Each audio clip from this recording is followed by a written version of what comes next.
हम जान गइल बातों के हो,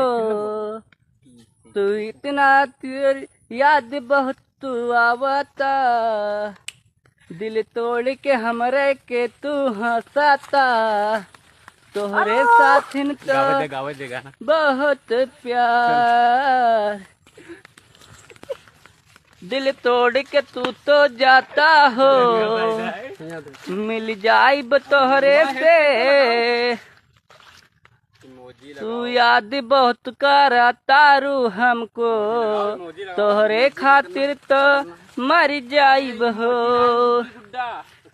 तुझसे प्यारे तो हमके बहुत आवता, इतना याद करत बाटे हो हम तो, फोनवा पे बतिया राते राते करतानी हम तो,